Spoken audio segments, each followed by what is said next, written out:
கலைஞர் காலில் மட்டும் நாங்கள் தம்பதி சமேதராக விழுந்து ஆசீர்வாதம் வாங்கினோம். நான் கட்சி பார்த்து ஜாதி பார்த்து அதெல்லாம் காலில் விடுறவன் கிடையாது. என்னை விட வயதில் பெரியவர்கள் யாராக இருந்தாலும் நான் காலில் விடுறதுக்கு எந்த விதமான கூச்சமும் பட மாட்டேன். அதுதான் எனக்கு சொல்லி கொடுத்தது. நம்ம அண்ணாமலை பேசுறதுக்கு மட்டும்தான் நம்ம சொல்லணும். ஏன்னா ஒரு அரசியல்லையே அப்பழுக்கற்ற ஒரு அரசியல்வாதி, ஒரு சொந்த உழைப்பினால சோறு திங்கிறவர், அவர் குடும்பத்தையே சொந்த உழைப்பினால காப்பாற்றுறவர், அந்த மாதிரி இருக்கக்கூடியவர், அப்படியெல்லாம் நம்ம கிளைம் பண்ணிக்க முடியுமா சொல்லுங்க? ஏன்னா அவருக்கு அவரே சொல்றாரு, என் ஃப்ரெண்ட்ஸ் தான் எனக்கு மாதம் 10 லட்ச ரூபா கொடுக்கும். 10 லட்ச ரூபா ஒரு குடும்பத்துக்கு கொடுக்குற அளவுக்கு அப்படி பிச்சை எடுக்கிறதுல 10 லட்ச ரூபாயா பிச்சை எடுப்பாங்க? அவர் அமெரிக்காவில் அப்படியே சந்திரன்லேருந்து விழுந்த கல்லேருந்து அதை பிரித்து அதுலேருந்து வாட்ச் பண்ணி அதை யாரோ ஒருத்தர் கொடுத்து அதை ஒரிஜினல் விலையை விட குறைச்ச விலைக்கு வாங்கி அந்த ரசீதை கூட கடைக்காரன் கொடுக்காம யாரோ கையில் எழுதின அந்த பொட்டி கடையில் எழுதி கொடுப்பாங்க தெரியுமா, 2 பீடி ₹1 அப்படின்னு, அந்த மாதிரியான ரசீதெல்லாம் எனக்கு காட்டுது. i5 Housing and Properties தேடுத விடுங்க, தேர்வு செய்யலாம். வாங்க. கால் 9962557557. லைகா ப்ரொடக்ஷன்ஸ் பாஸ்கரன் வழங்கும் ARGY இயக்கத்தில் அனுபமா பரமேஸ்வரன் நடிப்பில் லாக்டவுன் வெற்றி நடை போடுகிறது. எல்லாருக்கும் வணக்கம். இன்னைக்கு 5ஆம் தேதி பிப்ரவரி, வியாழக்கிழமை. நேற்றுக்கு 4ஆம் தேதி, இன்னைக்கு 5ன்னா நேற்றுக்கு 4 தானே. நேற்றுக்கு நான் ஒரு சின்ன ஒரு பேட்டி, என்னுடைய கருத்துக்களை நான் சொல்லியிருந்தேன்.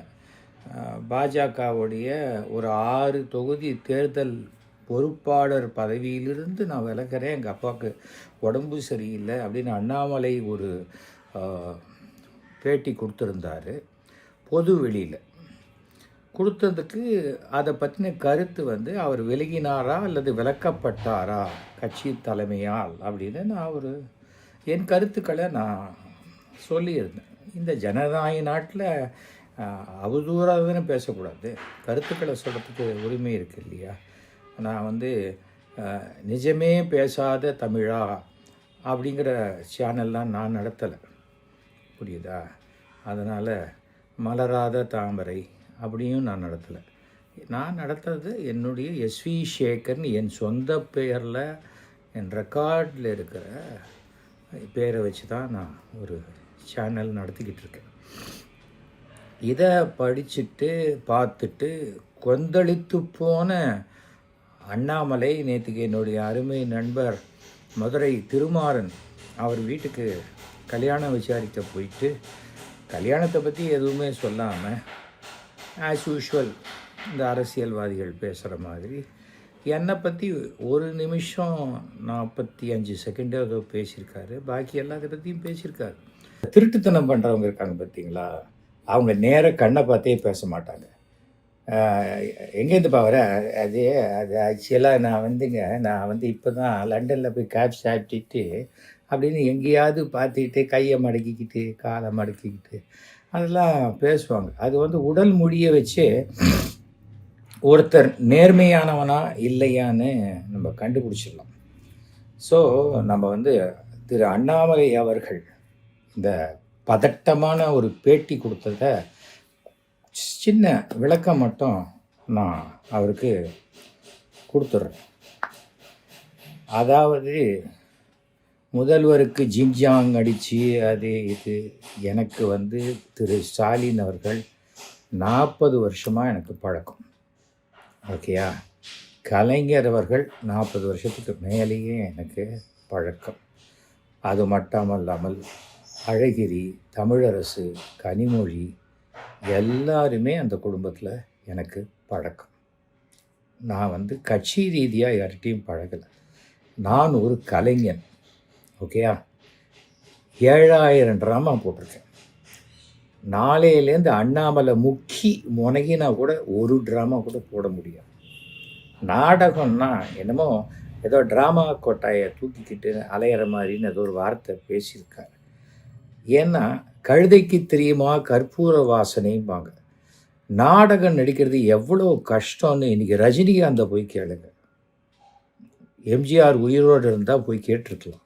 சிவாஜி கணேசனை போய் கேளுங்க, ஓகேயா? முதல்ல அது தெரிஞ்சுக்கணும். நமக்கு ஒரு விஷயம் தெரியாதனால அது ஒன்றும் இல்லைன்னு நினைச்சாலே நினைக்கிறவன் தான் முட்டாளே தவிர அந்த பொருளுக்கு மரியாதை குறைஞ்சிட போதில்லை.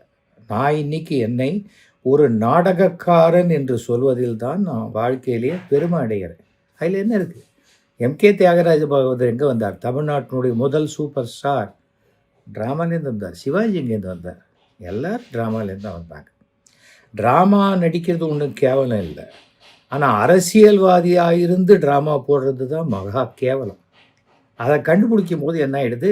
மேக்கப் கலைஞ்சி அப்படியே இந்த மூர் மார்க்கெட் கிட்ட இந்த கலர் அடித்த கோழியெல்லாம் மழையில் நனைஞ்சோன்னா கலர் சாயம் போகிற மாதிரி போய் வெளுத்து இருக்கிற பதவியை பிடுங்கிக்கிட்டு விரட்டி விட்டு என்ன பண்ணுறதுன்னு தெரியாமல் ஒரு பதட்டத்தில் திரும்பின பக்கம்லாம் நம்மளை எப்படியாவது எஸ்டாப்ளிஷ் பண்ணணுமே அப்படிங்கிற நேரத்தில் சில பேர் வாய் தந்தி அடிக்கும், உளரும். அதெல்லாம் பெரிய விஷயமே கிடையாது. இது என்னுடைய ப்ரொஃபைல் svshekhar.com போனால் தெரியும். இது ஒரு 10 பக்கம் சுருக்கி தான் போட்டிருக்கேன்.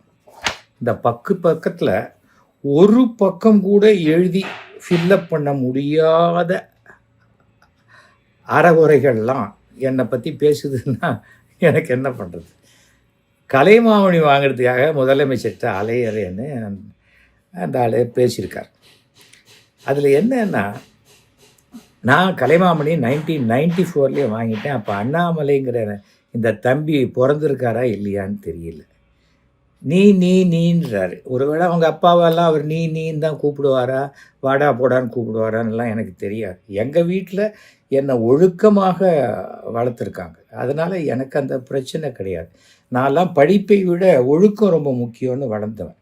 படிப்பு தான் முக்கியம்ன்ட்டு பிட் அடித்து எப்படியாவது பாஸ் பண்ணி எங்கேயாவது போய் ஏதாவது ஒரு வேலையில் சேர்ந்து அந்த வேலையில் ஒரு திருட்டுத்தனமாக கேமராவை வச்சு அதை எடுத்து அதில் மாட்டிக்கிட்டு நீ வேலையை விட்டு துரத்துட்டுமா, நீயே மரியாதையாக போயிடுறியா அப்படிங்கிற நிலைமை அந்த வேலையை ரிசைன் பண்ணிவிட்டு என்ன பண்ணுறதுன்னு தெரியாமல் அயோக்கியர்களின் புகலிடம் அரசியல், அங்கே தான் துட்டு நிறையா சம்பாதிக்கலாம் அப்படிங்கிற ஒரு எண்ணத்தில் நான் அரசியலுக்கு வரலை. அப்போ நீங்கள் வரலைன்னா வேறு யார்? அது எனக்கு தெரியாது. அது நீங்கள் தான் கண்டுபிடிச்சிக்கணும். அதனால் அது ஒரு முக்கியமான ஒரு விஷயம். நடுவில் அண்ணாமலை என்ன சொன்னாரோ அதுக்கு உண்டான நான் பதிலை நான் சொல்கிறேன். கையில் காலில் விழுந்து அப்படின்னு சொன்னார் சிஎம் காலில். நான் ஜெயலலிதா உட்பட, அத்வானி உட்பட, வாஜ்பாய் உட்பட யார் காலையும் நான் விழுந்ததே கிடையாது. கலைஞர் காலில் மட்டும் நாங்கள் தம்பதி சமேதராக விழுந்து ஆசீர்வாதம் வாங்கினோம்.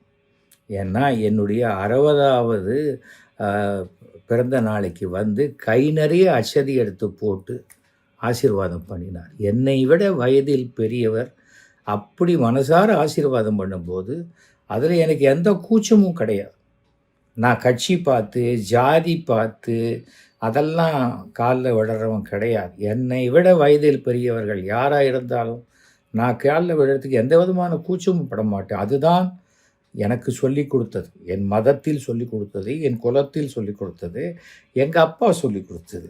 அது மாதிரி ஒழுங்காக வளர்க்காத தருதலைங்கள்லாம் என்ன வேணால் வாழ்க்கையில் எப்படி வேணால் இருக்கலாம். சின்ன குழந்தைங்க காலில் விழுந்துட்டு நான் எப்படி சின்ன குழந்தைங்களுக்கெல்லாம் மரியாதை கொடுக்குறேன் அப்படின்னு சொல்கிறவங்களாம் கூட நிறையா பேர் இருக்காங்க. லூசு பசங்க அவங்கள பற்றி நம்ம அதிகமாக பேச வேண்டியதில்லை. நம்ம அண்ணாமலை பேசுனதுக்கு மட்டும்தான் நம்ம சொல்லணும். ஏன்னா ஒரு அரசியல்லையே அப்பழுக்கற்ற ஒரு அரசியல்வாதி, ஒரு சொந்த உழைப்பினால் சோர்த்துங்கிறவர், அவர் குடும்பத்தையே சொந்த உழைப்பினால் காப்பாற்றுறவர், அந்த மாதிரி இருக்கக்கூடியவர், அப்படியெல்லாம் நம்ம கிளைம் பண்ணிக்க முடியுமா சொல்லுங்கள்? ஏன்னா அவருக்கு அவரே சொல்கிறார், என் ஃப்ரெண்ட்ஸ் தான் எனக்கு மாதம் 10 லட்ச ரூபா கொடுக்கும். 10 லட்ச ரூபா ஒரு குடும்பத்துக்கு கொடுக்குற அளவுக்கு அப்படி பிச்சை எடுக்கிறதுல 10 லட்ச ரூபாயா பிச்சை எடுப்பாங்க? ஐயா பசிக்குதுன்னா 2 இட்லி போட்டால் சந்தோஷமாக போயிடணும். ஐயா எனக்கு பிரியாணி போடுங்க, அதில் லெக் பீஸ் இருக்கணும். அது பேர் பிச்சை இல்லை, கௌரவ திருட்டு. அதெல்லாம் எங்களுக்கு பண்ண தெரியாது, அது எனக்கு வராது. அதனால் அது வேறு, அது அவர் அண்ணாமலை ஸ்டைல். அவர் அமெரிக்காவில் அப்படியே சந்திரன்லேருந்து விழுந்த கல்லேருந்து அதை பிரித்து அதுலேருந்து வாட்ச் பண்ணி அதை யாரோ ஒருத்தர் கொடுத்து அதுக்கு அதை வந்து ஒரிஜினல் விலையை விட குறைச்ச விலைக்கு வாங்கி அந்த ரசீதை கூட கடைக்காரன் கொடுக்காம யாரோ கையில் எழுதின அந்த பொட்டி கடையில் எழுதி கொடுப்பாங்க தெரியுமா, 2 பீடி ₹1 அப்படின்னு. அந்த மாதிரியான ரசீதெல்லாம் எனக்கு காட்ட தெரியாது. அது அதுக்கெல்லாம் மிகுந்த சாமர்த்தியம் வேணும். ஏன்னா அது ஒரு பெரிய, நான் இந்த விவசாயிங்கிற பேரில் நிஜமாகவே விவசாயம் பண்ணுற எத்தனையோ நேர்மையாளர்கள், லட்சக்கணக்கானவர்கள் இன்றைக்கி இருக்காங்க தமிழ்நாட்டில். இன்றைக்கி இருக்காங்க, வறுமையில் இருக்காங்க, பிரச்சனையில் இருக்காங்க. அப்படிப்பட்ட விவசாயத்தினால நான் ஆடு வளர்க்குறேன், ஆட்டுப்புழுக்க வளர்க்குறேன், நான் வந்து இந்த ஆட்டுப்புழுக்கையை விற்றே நான் இத்தனை கோடி ரூபா சம்பாதிச்சிட்டேன், நான் இப்போ ஃப்ளாட்டு போட போகிறேன், பெங்களூரில் ஃப்ளாட்டு கட்டியிருக்கேன், இதெல்லாம் சும்மாவா, நான் வந்து எல்லாமே என் உழைப்பினால் வந்தது அப்படின்லாம் எனக்கு சொல்ல தெரியாதுங்க. அப்போ யார் சொல்கிறாங்கன்னு கேட்குறீங்களா? அது எனக்கு தெரியாதுங்க, எனக்கு தெரியவே தெரியாது. ஏன்னா இந்த அரைகுறை தற்கூரிங்கள்லாம் நிறைய சுற்றுதுங்க ஊரில். அதுங்களுக்கு எப்படின்னா இந்த சில குப்பையெல்லாம் இருக்குல்ல, அந்த காற்றுல கோபுரத்தில் போய் உட்காந்துரும். நம்ம கோபுரத்தை போய் கும்பிடுவோம், அந்த குப்பை நினச்சிக்குவோம், பார்த்தியா நம்மளுக்கு கும்பிடுறாங்க பார்த்தியா அப்படின்னு நினச்சிக்குவோம். அடுத்த காற்று அடிக்கும் போது அந்த குப்பை பறந்து போய் விஸ்க்குன்னு, இபிஎஸ்ன்னு சொல்ல விஸ்ஸுன்னு, அது அந்த ஊதினா அப்படி போயிடுமே, இபிஎஸ் ஊதினான்னு சொல்லலை நான் சொல்கிறது. இந்த உஸ்ஸுங்கிறது வந்து அது இபிஎஸ்ன்னு உங்களுக்கு கேட்டுற போதோ அப்படிங்கிறதுக்காக சொல்கிறேன். அப்படி பறந்துன்னா அந்த குப்பை மறுபடியும் குப்பை தொட்டிக்கு போயிடும். அப்போ அந்த குப்பை தொட்டி நினைக்குமா, பாரு இந்த தெருவில் இருக்கிற எல்லாருமே என்னை வந்து காலையில் கும்பிட்டு போகிறாங்க, அவங்க வீட்டில் இருக்கிற குப்பையே அந்த குப்பை தொட்டியில் போடுறாங்க. அந்த குப்பை தொட்டிக்கு அதுக்கு பெருமை. நான் யாரையும் சொல்லலைங்க, சாதாரணமாக என்ன விஷயமோ அதை தான் நான் சொல்லிக்கிட்டு இருக்கேன். ஏன்னா நான் இதை விட எத்தனையோ விமர்சனங்களை பார்த்தேன். நான் அரசியலுக்கு வந்த பொழுது நிறைய பேர் பிறந்திருக்கவே மாட்டாங்க, பிறந்திருக்கவே வாய்ப்பு இல்லை. ப்ராபப்ளி அவங்க அப்பா அம்மா அந்த முயற்சியில் வேணால் இருந்திருக்கலாம், இல்லை கல்யாணம் ஆகாமல் இருந்திருக்கலாம், கல்யாணம் அப்புறம் ஆகிருக்கலாம், அதெல்லாம் நிறைய இருக்குது. அதை பற்றிலாம் நமக்கு என்னங்க, நமக்கு வந்து சமுதாயம், அந்த சமுதாயத்தில் நான் ஒரு கௌரவமான, நேர்மையான, ஒழுக்கமான ஒரு குடிமகனாகத்தான் நான் வாழ்ந்து கொண்டு இருக்கிறேன். அதில் எனக்கு எந்த விதமான கூச்சமும் வருத்தமும் கிடையாது. நாடகக்காரன் வந்து அரசியலுக்கு ஏன் வரணும், அதை சொல்கிறதுக்கு எவனுக்குமே யோகியதை கிடையாது.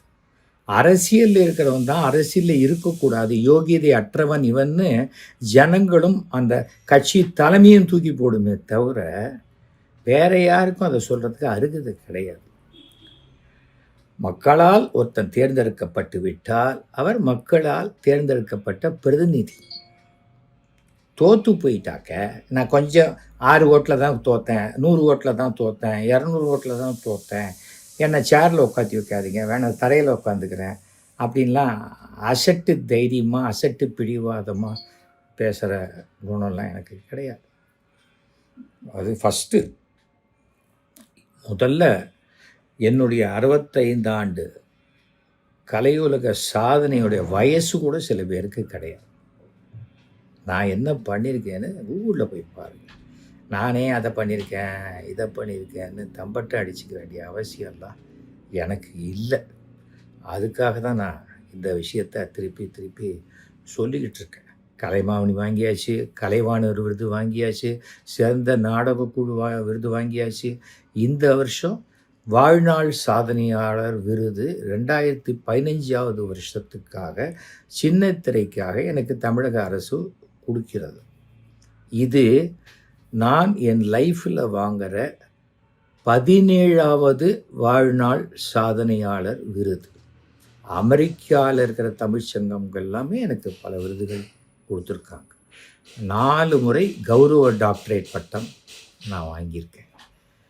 அதனால் எனக்கு இந்த 1/2 பவுனு 1 பவுனு எப்படியாவது கெஞ்சி கூத்தாடுறது அதெல்லாம் அவசியமே கிடையாது. நானே என்னுடைய குழுவில் இருக்கிறவங்களுக்கு ஆளுக்கு 1 கிலோ வெள்ளித்தட்டு வாங்கி கொடுக்கக்கூடிய அளவுக்கு என்னுடைய குழுவினரையும் நான் வச்சுருக்கேன். அந்த மாதிரி பல விஷயங்கள் என்னுடைய குழுவினருக்கும் நான் பண்ணியிருக்கேன். கொரோனா காலகட்டத்தில் கூட நான் கடன் வாங்காமல் என்னுடைய குழுவினருக்கு நாடகம் நடத்தாத போது கூட அவர்களுக்கு நான் பேமெண்ட்டு கொடுத்துருக்கேன். நாடகத்தை பற்றி ஒன்றும் தெரியாத தருதலைகள் அறவுரைகள்லாம் பேசினா அதுக்கு அசிங்கமாக எவனாவது பேச ஆரம்பிச்சிடுவான். ட்ராமாலேருந்து போய் பார்க்கணும். சில பேர் வெஞ்சி கெஞ்சி கூப்பிட்டு, அண்ணா நீங்கள் வரணும்ண்ணா, நீங்கள் வரணும்ண்ணா, நீங்கள் வந்தால் தானே பெருமை, நீங்கள் வந்தால் அரங்க நிறைஞ்ச மாதிரி இருக்கும்ண்ணா அப்படின்னு இந்த ஒரு 6 பேரோடு போய் அலகையோடு உட்காந்துக்குன்னா அந்த 6 பேரோட இன்னும் ஒருத்தர் இருப்பாங்க கேட் கீப்பர். 7 பேரோட சில ட்ராமா பார்த்துட்டு ஆஹா இதுதான் ட்ராமான்னு கூட புகழ்ந்துட்டு வரலாம். அந்த மாதிரி ஆளெல்லாம் நான் இல்லை. என்னுடைய நாடகத்துக்கு வந்து என்னை பாராட்டியவர்கள் யாருன்னாக்க எல்லாமே முதலமைச்சர்கள். இந்த கட்சி முதலமைச்சர் அந்த கட்சி முதலமைச்சர்லாம் இல்லை. நான் அரசியலுக்கே வரணும்னு விருப்பப்படாதவன். ஆனால் 1989 அரசியலுக்கு வந்தேன். அன்றைக்கி பிறக்காதவங்க இல்லை அரை ட்ராயர் போட்டுக்கின்னு ஆட்டு பிடிக்க கோலின்னு வச்சு விளையாடினவெல்லாம் என்னை பற்றி பேசுகிறான்னு வச்சுக்கோங்களேன். ஐயோ பாவம் அப்படிங்கிற மாதிரி வடிவேலு டோனில் தான் நாம் சொல்லணும். நகைச்சுவை நடிகர்னு என்னை ஒருத்தர் சொன்னாலே அவன் ஒரு முட்டாள்னு அர்த்தம். நான் நகைச்சுவை படங்களின் கதாநாயகன். எந்த படத்தில் நான் தனியாக காமெடி பண்ணியிருக்கேன் சொல்லுங்கள். 95 படம் பண்ணியிருக்கேன். அதில் கிட்டத்தட்ட 50 படம் silver jubilee and 100 days films. ஓகேயா? 2 உலக அழகிகளுக்கு நான் அப்பாவாக நடிச்சிட்டேன். இதெல்லாம் கனவுல தான் அப்படியே நடிக்க முடியுமே தவிர அதுக்கு மேலே நம்மளை குறை சொல்கிறவங்களுக்கு சொல்கிறேன். பாக்கி பேருக்கலாம். அண்ணாமலை சிறந்தவர். அவரை மாதிரி ஒரு சிறந்த அரசியல்வாதி பார்க்க முடியாது. ஏனென்றால் அவருடைய ஆட்கள்லாம் எழுதுவாங்க அடுத்த பிரைம் மினிஸ்டர் அண்ணாமலை தான். ஐயா அந்த மாதிரி பேசுகிறவங்களை இப்போ நான் ஒருத்தர் பார்க்குறேன். டிவிக்கில் ஒருத்தர் இருக்கார், கொஞ்சம் வால்டி ஹெட்டாக ஒரு லேசாக அப்படியே அழுவார் கதவுவார். அவரை மாதிரி இருக்கிறவங்க தான் அண்ணாமலையோடைய ஃபேன்ஸு. கவர்மெண்ட் போட்ட பிச்சை காசில் லண்டனுக்கு போயிட்டு அங்கே ஓசியில் போய் 1 மாதம் கிளாஸை படிச்சுட்டு அப்படியே தமிழக அரசே இது வரைக்கும் யாருமே இந்தியாவில் வந்து மாதிரி போகாதவங்களே கிடையாதுங்கிற மாதிரியெல்லாம் நான் என்றைக்குமே பேசினதே கிடையாது. நான் போகணுன்னா என்னால் பிஸ்னஸ் கிளாஸில் என் சொந்த பணத்தில் அதாவது செக்கு கொடுத்து போகக்கூடிய அளவுக்கு நான் வசதி படைத்தவன். ஓகேயா? என்னை பற்றி பேசுறதுக்கெல்லாம் அருகதியே கிடையாது. அறிவாலயம் பண்ணியா அங்கே போய் கக்கூஸ் கழுவினியா? எதுக்கு? நான் என் கக்கூஸை கழுவுறேன் எங்கள் வீட்டில். அதில் என்ன அதில் கௌரவ குறைச்சலா? மகாத்மா காந்தி கழுவலையா? நான் கழுவினா கேவலமாக போயிடுமா? அறிவாலயம் கக்கூசை அறிவாலயத்தில் கக்கூசை தவிர வேறு எதுவும் கிடையாதா? அறிவாலயத்துக்குள்ளேயே நுழைய தகுதி இல்லாதவர்கள் அறிவாலயத்துக்கு உள்ள நுழையவே முடியாது அப்படின்னு நினைக்கிறவன் வேணால் அறிவாலயத்தை பற்றி தப்பாக பேசலாம். அவங்களுக்கு அவங்க இடம் பெருசு. கட்சி மாட்டேன் 4 கட்சி மாட்டேன் 5 கட்டை போக்கடை இல்லாதவன் தான் ஒரே இடத்துல இருப்பான். ஒரு வாசலை சாத்தினா பல காசல் திறக்குங்கிறவன் எந்த இடம்னா சாய்ஸு. அவ்வளோதான். இந்த மாப்பிள்ளை நல்லவன் நினச்சி கல்யாணம் பண்ணி வைக்கிறோம். அவன் ஒரு பொறுக்கி அறிவு கெட்டவன், படித்ததாக ஏமாற்றிட்டான், அவன் திருடன் ஏமாத்துறவன், அவனால் எந்த இதுக்கும் லாய்க்கு இல்லை அப்படின்னு தோணுச்சுன்னா அந்த பொண்ணு டைவர்ஸ் பண்ணிவிட்டு போகிறா. அவள் ஒரு சின்ன பொண்ணாக இருந்தால் தன்னுடைய வாழ்க்கையை இன்னும் ஒரு சிறந்த மாதிரி அமைச்சிக்க போகிறா. அவ்வளோதானே. இதில் என்ன தப்பு இருக்குது? ஒரு தப்பும் கிடையாது. ஜனங்க மாத்திரம் மாற்றி ஓட்டு போடுவாங்க. அப்புறம் அரசியல்வாதிகள் மாறக்கூடாதா? பணத்துக்காக மாறினா சொல்லுங்கள். கொள்கைக்காக மாறுறோம். நம்ம ஒரு இடத்துக்கு போகிறோம், இது நல்ல கட்சி சிறப்பாக இருக்குதுன்னு நினைக்கிறோம். சிறப்பாக நாம் சரியா இல்லைன்னு அவங்க நினச்சா அளவு கடந்த நேர்மையும் அரசியலுக்கு ஒத்து வராது. நான் அளவு கடந்த நேர்மையானவன்.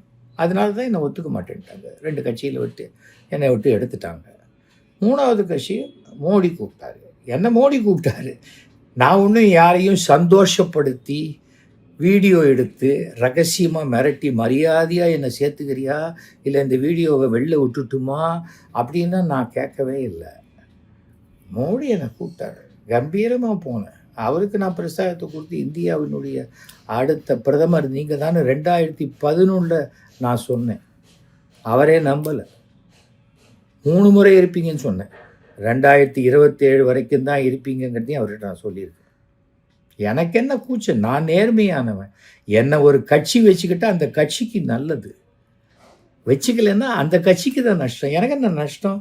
நான் என்ன காலங்காலத்தில் கட்சி ஆஃபீஸுக்கு போய் அங்கே துட்டு சம்பாதிக்கிறேனா, இல்லை நடைப்பயணம் போய் 250 கோடி ரூபா நான் சம்பாதிச்சிருக்கேனா, இல்லை கேரவனை வச்சுக்கிட்டு இந்த பார் நைட்டு எனக்கு வந்து நல்லா வசதியாக தூங்குற மாதிரி ஏற்பாடு பண்ணி கொடு தம்பி அப்படின்லாம் நான் சொல்லியிருக்கேனா? அதெல்லாம் நான் சொல்லவே இல்லையே. நான் ஒழுக்கமாக வளர்ந்தவன். ஒழுக்கம் கெட்டவர்கள் யாருமே என்னை பேசுறதுக்கு அருகதையே கிடையாது. என் மேலே என்ன பெரிய குற்றச்சாட்டு வரலாம்? ஒரு பெண் பத்திரிகையாளரை அது நானும் எழுதலை, அது என் கருத்தே இல்லைன்னு அன்றைக்கே நான் சொல்லிட்டேன். தவறாக அது வந்து ஃபார்வேர்டு பண்ணப்பட்டது.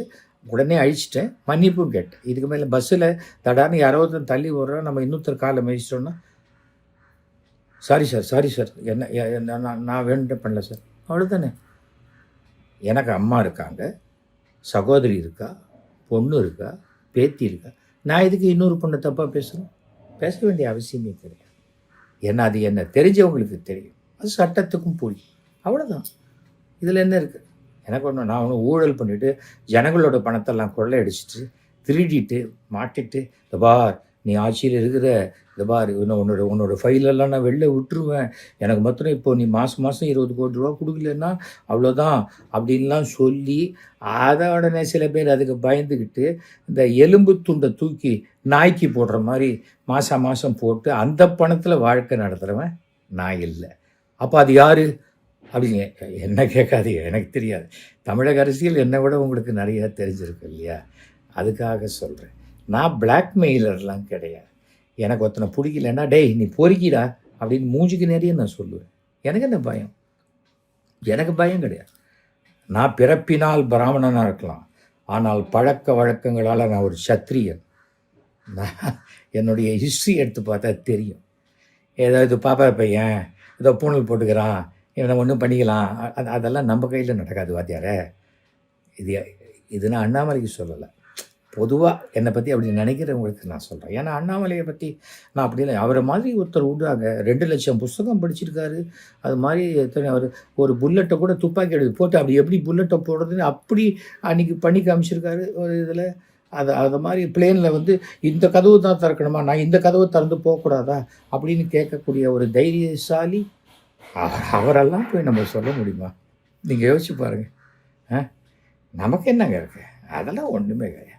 அதெல்லாம் அவர் இபிஎஸ் என்னெல்லாம் பேசியிருக்காரு. அதே இபிஎஸ்க்காக நம்ம எப்படி பிரச்சாரம் பண்ணுறது அப்படின்னு ஒரு கூச்சம் வந்திருக்கலாம். எப்படி இல்லை இதெல்லாம் இபிஎஸ் வேணான்ட்டார். ஏன்னா 4 மணி வரைக்கும் இபிஎஸ் அவர் இல்லைன்னா தான் நான் வருவேன்னு சொன்ன இபிஎஸ் அவர் இல்லாத போது தான் போனார். புரிஞ்சுக்கணும். மோடி என்னைக்கு தலையில் வச்சு கையை வச்சு தட்டி கொடுத்தாரோ அன்றைக்கே எனக்கு தெரியும் சரி அப்படின்னு.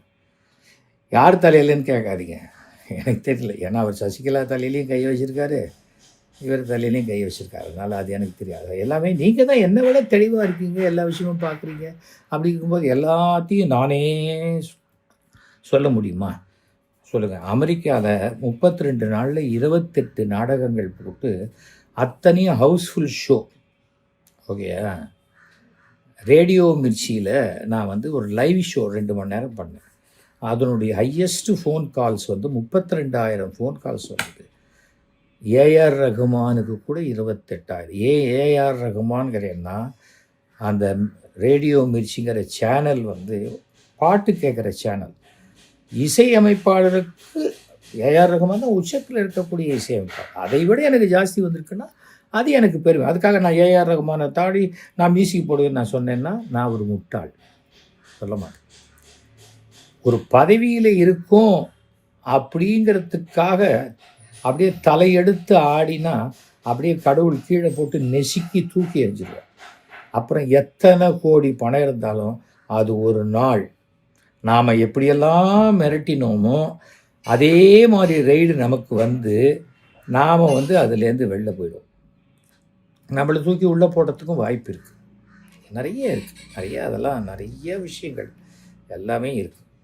எப்போவுமே தெலுங்கு படம் பார்க்கணும். அரசியல் போலீஸ்காரங்களாக இருந்தவங்கெல்லாம் இல்லை, தெலுங்கு படம் பார்க்கணும். அதில் போலீஸ்காரங்களுக்கெல்லாம் என்ன மாதிரியான ஒரு பனிஷ்மெண்ட்டு வரும், தவறான போலீஸ்காரங்களுக்கு, நல்ல போலீஸ்காரங்களுக்கெல்லாம் இல்லை, தவறான போலீஸ்காரங்களுக்கு எப்படிப்பட்ட பிரச்சனைகள்லாம் வரும், அதெல்லாம் பார்க்கணும். தவிர பொது வாழ்க்கைக்கு நம்ம வந்துட்டோன்னு சொன்னாலே விமர்சனங்களை தாங்கக்கூடிய சக்தி இருக்கும். அந்த சக்தி இல்லைன்னா நம்ம பொது வாழ்க்கைக்கு லாயக்கு இல்லாத வேஸ்ட், குப்பை அப்படின்னு அர்த்தம். இது நான் அண்ணாமலைக்கு சொல்லலை, பொதுவாக சொல்கிறேன். ஏன்னா அண்ணாமலையை போன்றவர் சிறந்தவர் கிடையாது. யார் யார் காலையோ விழுந்தார் அப்படின்னு சொன்ன அதே அண்ணாமலை இதே ரூமில் அவர் பதவியேற்றதுக்கு முன்னாடி என் காலில் விழுந்து ஆசீர்வாதம் வாங்கிட்டு தான் போனார். அப்போ கூட நல்லா இருங்க, 10ஓடு 1 11 உங்களை போட்டுருவாங்கன்னு நினச்சேன். நம்பர் 1 வந்திருக்கீங்க. பிஜேபிங்கிறது ரொம்ப வித்தியாசமான கட்சி, நாம் எது செஞ்சாலும் அங்கே கவனிக்காத இருக்க மாட்டாங்கன்னு நினச்சிடாதீங்க, அவங்களுக்கு எல்லா விதமான ஃபோர்ஸும் உண்டு அப்படின்னு சொன்னேன். அதனால் அது அவருக்கு அது மறந்து போயிருக்கலாம். ஏன்னா ஏதாவது இப்போ நான் கலைஞர் கால் மட்டும்தான் விழுந்தேன்னா நான் கலைஞர் கால் மட்டும்தான் விழுந்தேன் ஞாபகம் இருக்குது. பார்க்குறவங்க காலெல்லாம் யாராவது ஒருத்தன் விழுந்துக்கிட்டே இருந்தாக்க அவன் யார் காலில் விழுந்தோம், எல்லா காலையுமே நான் அவங்க சில பேர் மூஞ்சியே எனக்கு ஞாபகம் இல்லையா, காலில் விழுந்துட்டு இருந்து வந்துட்டேன், மூஞ்சி பார்க்கலையே அப்படின்னு சொல்கிறவங்களாம் இருக்காங்க. இதை நான் அண்ணாமலைக்கு சொல்ல மாட்டேன், ஏன்னா அவர் ரொம்ப கெத்தான போலீஸ். ஏன்னா நான்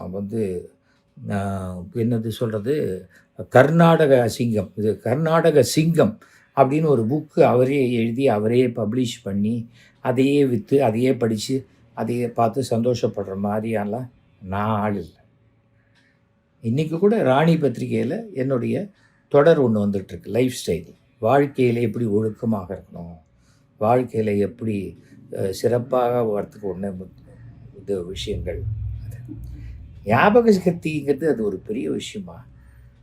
1லேருந்து 100 சொல்லலையா, 1லேருந்து 1,00,000 சொல்லலையா, அதெல்லாம் ஞாபக சக்தி தான். 10 டெலிஃபோன் நம்பர் ஞாபகம் வச்சுக்கலையா, சில பேர் 50 டெலிஃபோன் நம்பர் ஞாபகம் வச்சுருப்பாங்க. நடிகர் சிவகுமாரை போய் பாருங்கள், 2 மணி நேரம் சொட்டு தண்ணி கூட குடிக்காமல் ராமாயணமாகட்டும் மகாபாரதமாகட்டும் இல்லை வர கேரக்டர்ஸ் ஆகட்டும் பேசக்கூடிய திறமையும் வாய்ந்தவர். அவங்களுக்கு முன்னாடியெல்லாம் சில பேர் கால் தூசு கூட கிடையாது. இன்றைக்கி ஸ்டாலினை பற்றி பேசுகிறாங்க. ஸ்டாலினுடைய அரசியல் அவருடைய பயணத்துக்கு முன்னாடி கால் நகத்தில் இருக்கிற அழுக்கு அந்த அளவுக்கு கூட மதிப்பு இல்லாதவங்கெல்லாம் கூட பேசுகிறாங்கன்னா அது அரசியல் கொடுத்த தைரியம். நம்மளை ஒன்றும் பண்ணிட மாட்டாங்க, அப்புறம் ரகசியமாக போய் மன்னிப்பு கேட்டுக்கலாம், ரகசியமாக போய் அண்ணா மன்னிச்சிருக்கண்ணா, நான் வேண்ட்டு பேசலண்ணா, நான் பேசுவேண்ணா அப்படின்லாம் கேட்டுக்கலாம் அப்படின்னு நினைக்கிறவன் நான் இல்லை. அப்போ யார் என்ன கேட்காதீங்க, உங்களுக்கு தான் தெரியும். எதுக்காக சொல்கிறேன்னா, குறிப்பாக இந்த நாடகம் போடுறவன், ஏதோ ஒரு டிக்கெட் விற்கிறேன், ஏதோ நாளைக்கு இருக்கேன் ட்ராமா வாணி மகால், மாதம் நான் 3 ட்ராமா போடுறேன், வருஷத்துக்கே 3 ட்ராமா போடுறவங்களும் இருக்காங்க. அதுக்காக அவங்க மோசமான ட்ராமா போடுறவங்கன்னு அர்த்தமாக கிடையாது. அவர்களை விட எனக்கு வாய்ப்பு அதிகமாக கிடைக்கிது, கடவுளுடைய அருள் அதிகமாக இருக்குது, அவ்வளோதான். இன்றைக்கி மெட்ராஸில் எவ்வளோ ட்ராமா எழுதுகிறாங்க தெரியுமா? அவங்க எழுதுகிற ஸ்கிரிப்டில் ஒரு பக்கம், அந்த ஒரு பக்கம் எழுதுறதுக்கு கூட வக்கு இல்லாதவன்லாம் நாடகத்தை பற்றி விமர்சனம் பண்ணவே கூடாது. நாடகம் என்னென்னு அவ்வளோ கேவலமா? ஒரு நாடகம் போட்டு பார்க்கணும், ஆடியன்ஸை ஃபேஸ் பண்ணி பார்க்கணும், அப்போ தெரியும் நாடகம்னா. இதை நான் அரசியல் பொதுக்கூட்டமாக நம்ம ஆளுங்களையே கூப்பிட்டு 300 ரூபா கொடுத்து பிரியாணி கொடுத்து அப்புறம் எல்லாருக்கும் வேனில் அழிச்சிட்டு வருது, வேனில் அழிச்சிட்டு அந்த வேனுக்கு முன்னாடி எத்தனை பேர் நின்னாங்கன்னு ஃபோட்டோ எடுத்து எனக்கு அனுப்பு, அப்போ தான் அந்த துட்டு கொடுப்பேன் அப்படிங்கிறதெல்லாம் எங்கள் நாடகக்காரங்களுக்கெல்லாம் தெரியாதுங்க. 50 வருஷம் முன்னாடி ட்ராமா போட ஆரம்பித்து அதே 50வது வருஷம் அதே கேரக்டரில் அதே பர்சன் நான் இன்றைக்கி ஆக்ட் பண்ணிகிட்ருக்கேன்னா இது கடவுள் எனக்கு கொடுக்குற அருள். நான் கடவுளை தான் நம்புவேன், அதுக்கு அடுத்தது என் தாய் தந்தையரை தான் நம்புவேன். ஓகே, ரோட்டில் போகிற கண்டை இந்த புறம்போக்கெல்லாம் என்ன வேணால் பேசிட்டு போகும், 1000 பேசும். நம்ம ஒரு ரோட்டில் நடந்து போயிட்டுருக்கோம், ஒரு நாய் என் காலில் ஒன்று கடிச்சிடுது, அதுக்காக துரத்தின்னு போய் அந்த நாய் காலில் ஒன்று கடிக்க முடியுமா? பண்ணக்கூடாது.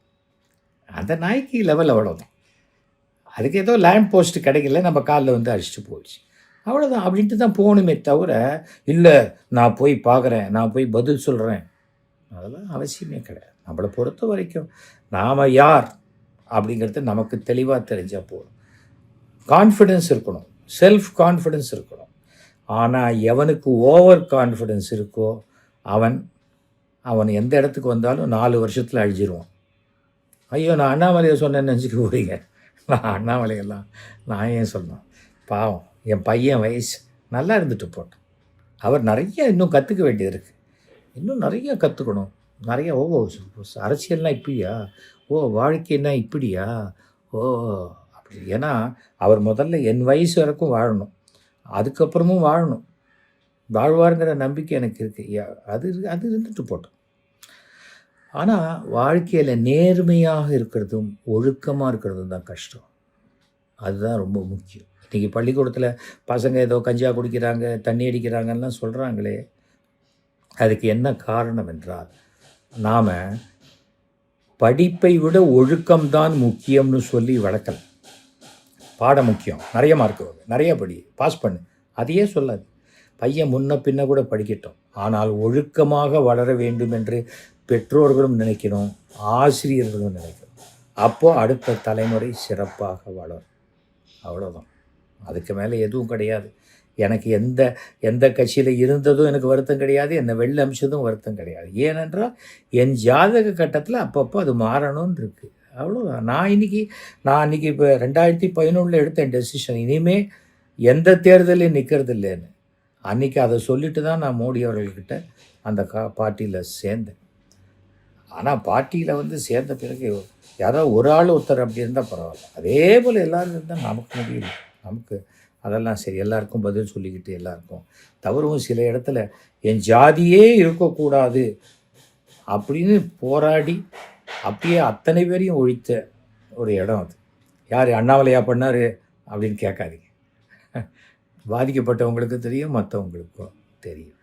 அதனால் நம்மளை பொறுத்த வரைக்கும் நான் நேர்மையான ஒரு குடிமகனாக ஒரு பைசா கூட டேக்ஸ் கட்டாமல் பாக்கி வைக்காமல் நேர்மையாக வாழ்ந்து கொண்டு இருக்கும் குடிமகன். கடன் இல்லாமல் வாழறேன். முடிஞ்சால் அடுத்தவங்களுக்கு உதவி செய்கிறேன். இறந்து போன 600 பேர் அனாதை பிணங்களை நான் அடக்கம் செஞ்சவன். சட்டமன்றத்தில் நான் எம்எல்ஏவாக 5 வருஷம் இருந்தவன். ஓகேயா?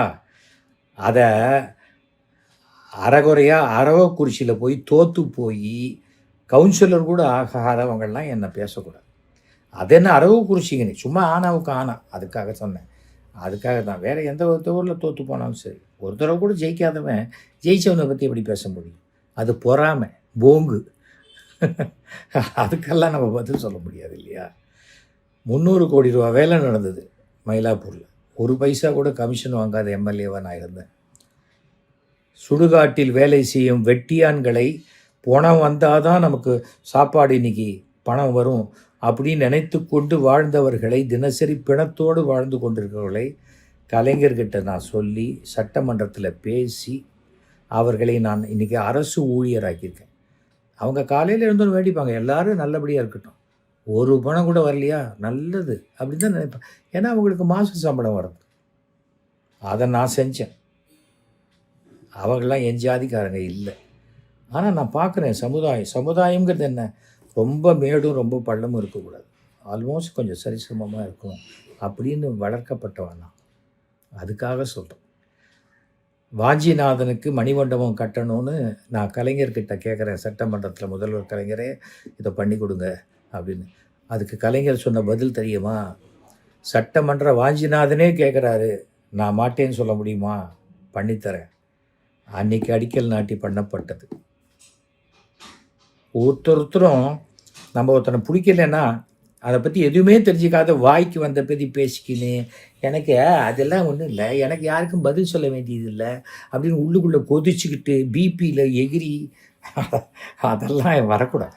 தம்பி, கொஞ்சம் அடக்கி வாசிக்கணும் இல்லையா? இல்லைன்னா சரியாக வராது. நம்மளை விட பெரிய பெரிய அப்படியே பழந்துன்னு கொட்டை போட்ட ஆட்கள்லாம் உலகத்தில் இருக்காங்கிறத நம்ம தெரிஞ்சுக்கிட்டால் நம்ம கொஞ்சம் அடக்கி வாசிப்போம். நம்மளே பெரிய பருப்பு அப்படின்னு நினச்சிக்கிட்டா அப்படியே நெசுக்கி சாம்பாரில் போட்டு தூக்கி போட்டுருவான்.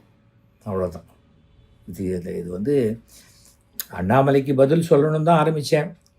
எனக்கு என்னமோ அண்ணாமலைக்கெல்லாம் இது பெருசாக பதில் சொல்ல வேண்டிய அவசியம் இல்லை. அவர் சொன்ன மாதிரி தான், இதுக்கெல்லாம் போய் நம்ம பதில் சொல்ல வேண்டியதில்லை. பத்திரிக்கையாளர் வந்து உங்களுக்கும் ஒன்றும் தெரியாது அவர் கேட்குறாரு. நான் எப்படி அவர் காமெடி பண்ணுவார், நான் வந்து எப்படி உலக விஷயங்கள்லாம் பேசுவேன், சீரியஸாக பேசுவேன். இதை விட காமெடி வேணுமா சொல்லுங்கள்? இவர் உலக விஷயம் பேசுவாராம், சீரியஸாக பேசுவாராம். இதெல்லாம் கேட்டுக்கிட்டு இருக்க நம்ம, அதுதான் காமெடியோட உச்சக்கட்டம். அண்ணாமலை மாதிரி ஒருத்தர் நடிகர் இருந்தாக்கா தனியாக காமெடினே போட வேணும், அவரே போதும், அது சிறப்பாக இருக்கும். அதுதான் அண்ணாமலைக்கு இந்த தமிழக அரசில் சொல்லி அடுத்த ஆண்டினுடைய சிறந்த அரசியல் காமெடியன், அரசியல் விதூஷகன் அப்படிங்கிற பட்டம் ஒன்று தனியாக கிரியேட் பண்ணி, அது அண்ணாமலைக்கு பிறகு யாருக்குமே கிடைக்கிறதுக்கு வாய்ப்பு இல்லை. அதனால் அண்ணாமலைக்கு கிடைக்குமாறு நான் வந்து என்னுடைய அருமை நண்பர் தமிழக மாண்புமிகு முதலமைச்சர் திரு ஸ்டாலின் அவர்கிட்ட நான் ஒரு வேண்டுகோள் வைக்கிறேன். கண்டிப்பாக அவர் செய்வார். ஏன்னா அண்ணாமலை பற்றி அவருக்கும் நல்லா தெரியும் இல்லையா?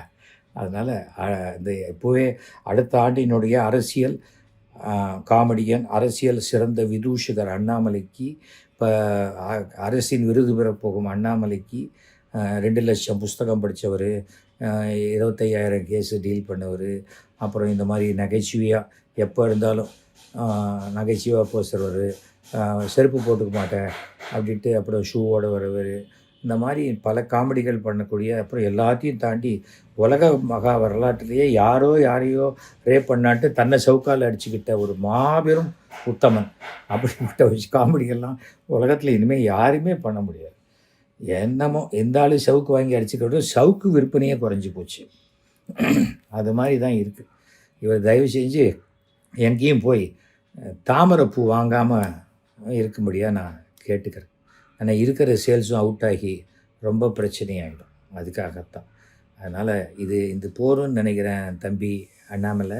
இதுக்கு மேலே உங்கள்கிட்ட நீங்கள் இவ்வளோ பெரிய அறிவாளிக்கிட்ட பேசுகிற அளவுக்குலாம் நாங்கள்லாம் இல்லைப்பா. நீங்கள் இப்போ எவ்வளோ பெரிய ஆள், அதெல்லாம் சாதாரண அந்த கையை மடித்து விட்டுக்கிட்டு எங்கேயோ பார்த்துக்கிட்டு பேசுகிற செயலும், பத்திரிகையாளர்கள்லாம் இவ்வளோ அலட்சியமாக பேசுகிற விஷயமும் அதெல்லாம் எங்களுக்கு வராது. ஏன்னா நானே ஒரு பத்திரிகையாளர். நாரதருங்கிற பத்திரிகையை நான் 1 வருஷத்துக்கு மேலே நான் நடத்திருக்கேன். நானே இப்போ யூடியூப் சேனல் நடத்திட்டு தான் இருக்கேன். ஓகேயா? அடுத்தவர்களை பற்றி விமர்சிப்பதற்கு முன்னால் அவர்கள் யார் என்பதை புரிந்து கொண்டு பேசினா நமக்கு நல்லது. இல்லைன்னா அவர்கள் யார் என்பதும் புரிய வைக்கப்படும், நாம் அவங்களுக்கு முன்னாடி ஒரு ஆட்டு புழுக்க அப்படிங்கிறதும் புரிய வைக்கப்படும். இது உங்களுக்கு சொல்லலை, பொதுவாகவே அடுத்தவங்களை மட்டமாக நினச்சி பேசுகிறாங்க இல்லையா, அவங்களுக்காக சொல்கிறேன். ஓகேயா? சந்தோஷமான ஒரு விஷயம். அதனால தான் நம்ம சும்மா எல்லாத்தையும் இது பண்ணிக்கினே இப்படிலாம் பேசுறது சரியாக வராது. அண்ணாமலை பாவம், அரசியலுக்கே புதுசு, சின்ன தம்பி, அவர் ஏதோ பேசிட்டார். சின்ன தம்பின்னா சின்ன தம்பியில் வர மாதிரி தாலின்னா என்னன்னு தெரியலை, அந்த மாதிரி சின்ன தம்பி இல்லை. இவர் எல்லாம் தெரிஞ்ச பெரிய தம்பி, என் ட்ராமாவில் வர பெரிய தம்பி கேரக்டர் மாதிரி. ஸோ என் ட்ராமா வந்து பார்க்கணுன்னா என்றைக்காவது வாங்க. ஒரு வேளை டிக்கெட் கிடைக்கலன்னா என்னை சைடில் வந்து பாருங்கள். ஓகேயா? நான் வேணால் உங்களுக்கு ஃப்ரீயாக உட்காத்தி வைக்கிறேன். ஆனால் நீங்கள் மட்டும்தான் வரணும். ஓசியில் வருதுன்ட்டு 7-8 பேரை கூப்பிட்டு வந்துடாதீங்க. அவ்வளோ காம்ப்ளிமெண்ட்ரிலாம் கொடுக்க மாட்டாங்க எங்கள் ட்ராமாவுக்கு. எங்கள் ட்ராமா ஒன்று தான் இன்றைக்கும். ஃபஸ்ட்டு ரோ டிக்கெட்டு 1000 ரூபா, கடைசி ரோ டிக்கெட்டு 300 ரூபாய்க்கு விற்று கொண்டிருக்கிறோம். ஓகே? வெளியூருக்கு போனாக்கா ஒரு ட்ராமா டிக்கெட்டு 2000 ரூபா தமிழ்நாட்டில். தெரிஞ்சுக்கணும் யார் என்னங்கிறத தெரிஞ்சுக்கிட்டு பேசணும். ஓகே? பாக்கி விஷயத்தெல்லாம் நான் அப்புறம் மறுபடியும் ஏதாவது சும்மா இல்லாமல் மறுபடியும் வாய் நம்ம அரிச்சுதுன்னு வச்சுக்கோங்களேன், வேறு ஏதாவது டாபிக் பேசுவேன். பட் என்னை பற்றி பேசினா நான் வரிக்கு வரி பதில் கொடுத்து பழக்கப்பட்டேன். அது ஒன்று தான் என்கிட்ட குறை. சில சமயம் ஒதுக்கிடுவேன், சில சமயம் விட மாட்டேன். அது எனக்கும் கொஞ்சம் வெட்டியாக தான் உட்காந்துருக்கேன், வேறு வேலை இல்லை எனக்கு இன்றைக்கி. சரி, வெட்டியாக பேசுகிறவங்களுக்கு நம்ம வெட்டியாக இருக்கும்போது தானே பதில் சொல்லணும் அப்படின்னு தோணுச்சு. அதனால்தான் என்னுடைய இந்த விளக்கத்தை கேட்டவர்கள், நீங்கள் வந்து நான் பேசுனது ரைட்டாக தப்பா, ரைட்டாக இருக்கிறவங்க மட்டும் எனக்கு ஃபோன் பண்ணி 9841023545 கூப்பிடுங்க. ஓகேயா? மீண்டும் சந்திப்போம். அடிக்கடி சந்திக்க வேறு நேரம் எலெக்ஷன் வருது இல்லை, அப்புறம் எப்படி? நான் இந்த தேர்தலில் நிற்க மாட்டேன். நான் சீட்டு கேட்கலை. உங்களுக்கு பொதுவான விளக்கத்தை சொல்லிடுறேன். ஆனால் என்னுடைய நண்பர் திரு மு க ஸ்டாலின் மீண்டும் தமிழக முதலமைச்சர் ஆவதற்கு நான் தமிழகம் முழுவதும் சுற்றுப்பயணம் செய்து திமுக கூட்டணிக்காக பிரச்சாரம் செய்வேன். ஓகேயா? இதில் எந்த விதமான மாற்றம் கிடையாது. நான் இனிமேல் எந்த கட்சியிலும் சேர மாட்டேன். என்னுடைய நண்பர் திரு மு.க. ஸ்டாலின் அவருடைய நண்பராக இருப்பதில் நான் வாழ்க்கையில் ரொம்ப பெருமைப்படுறேன். ஓகே, நன்றி, வணக்கம். i5 ஹவுசிங் அண்ட் ப்ராப்பர்ட்டிஸ் தேடுத விடுங்க, தேர்வு செய்யலாம் வாங்க. கால் 9962557557. லைகா ப்ரொடக்ஷன்ஸ் பாஸ்கரன் வழங்கும் ARG இயக்கத்தில் அனுபமா பரமேஸ்வரன் நடிப்பில் லாக்டவுன் வெற்றி நடை போடுகிறது.